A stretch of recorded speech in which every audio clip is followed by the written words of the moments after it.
I was a printer for approximately 30 years.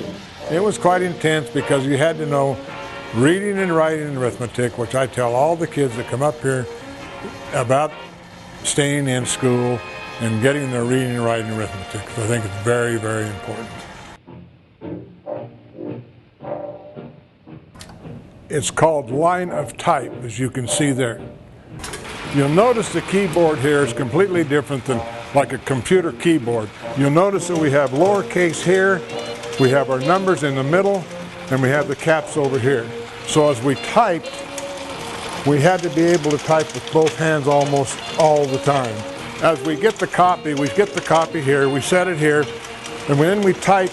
As we type, we get the letters coming down in these magazines and down these chutes, and it assembles here like so. Well, these are indented, so the hot metal comes up and casts on the back side of this line that was on the other side. That gives you this line of type. As we typed, we also had a space band.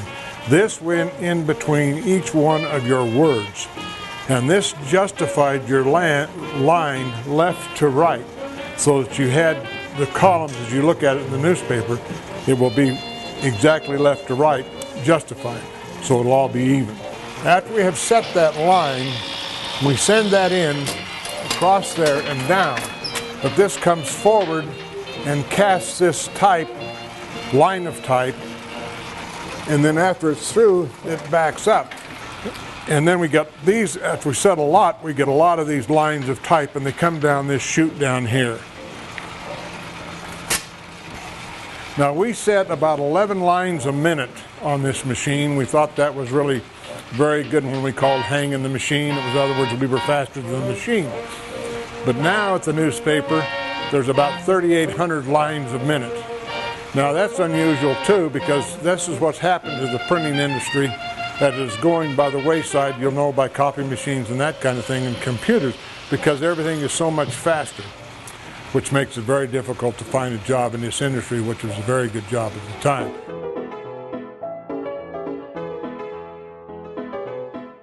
After we have gotten all of our type assembled, and they bring it over to the makeup man that makes up the page of the newspaper, what happens is we have to figure out in our head what size type to set. The newspaper generally doesn't, the editorial department does not tell us what size to set this. They might give us some kind of an idea, but we can't set it in 12-point type because 12-point type would be very small. So we have, mathematically, we have to figure, okay, this is going to be about a 72-point type head. This head here is all individual letters, as you can see in between there. So we space this out with some other those copper pieces I was telling you about, and we space that out to get this justified. Stories are written so the main part is at the front of the story, and as it goes down, you realize that the content really isn't as important. So that way, when we get down and want to get it into a particular space, we can cut paragraphs out down at the bottom much easier than we can at the top. That's how we edit. Most people don't know that, but that's the way it is. And it's still that way today, if I understand it right.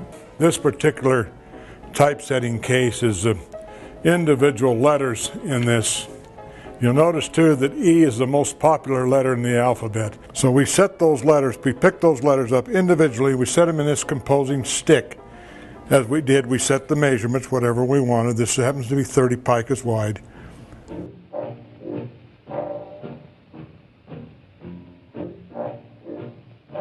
We have what we call a planer here, and we have a mallet. Now this came from the Chieftain, this came from the old Riverside Printing Company. We put this on here and we pound all this down. All this has to be pretty well even. The reason it has to be even with, I'll show you, because after we get this pounded down, it's proofread, it's ready to be printed. What we do is we have these big thick mats, as you can see how thick these mats are. Okay, we take these mats, we lay these on top of here, and we put these through a heavy press that presses down onto this type, and then we get a right read again. As you notice, we can now read the Pueblo Chieftain. Now this paper, I think, is 1906 Okay, we couldn't make a paper out of this because they're too thick, because your paper would be 3 or 4 inches thick. So then after we got through that, we went to another process. With this you could read it, but you couldn't print a paper from that. You couldn't read a paper from that. So we put these into a curved mold. We cast this half round from these mats here, and you can read, you still can't read, it's still backwards. They took these and they put those on the press. Then as the paper was printed, the roll of the paper came this way, these plates came down and they touched each other like a kiss method. In other words, they barely touched the print. If it was too soft or too hard, it could tear the paper, then they had to start all over, refeed the press. But that's how we got the papers.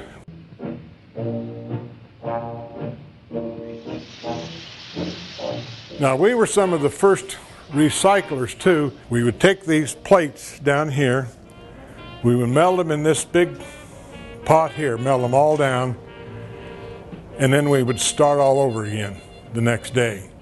Now here again, I call us a little bit of a mini chemist, because we had to test this metal to make sure of the density, so it wasn't too hard or too soft.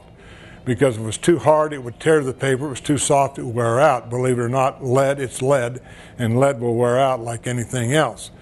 These are the big heavy ladles. Then we scooped it out of there and we poured into here.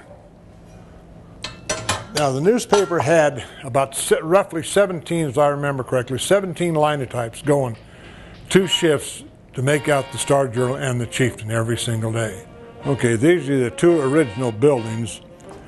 This one here on the right-hand side is the Pueblo Chieftain building. That was just off of 4th and Santa Fe. This one on the left is the Star Journal building. It's down, sits next to the Vail Hotel, and is still standing. One story from the Star Journal is in the 1921 flood, this building was flooded, and Neil Hobbs, the superintendent, what he did was he got everything running and they never missed an edition. It was a small edition, but I understand there was never an edition missed. Please come visit us at the InfoZone in the Rawlings Library most any time, but if you want a group or individuals, let us know so we can make sure that we're here to guide you through it once again. Thank you and have a good day.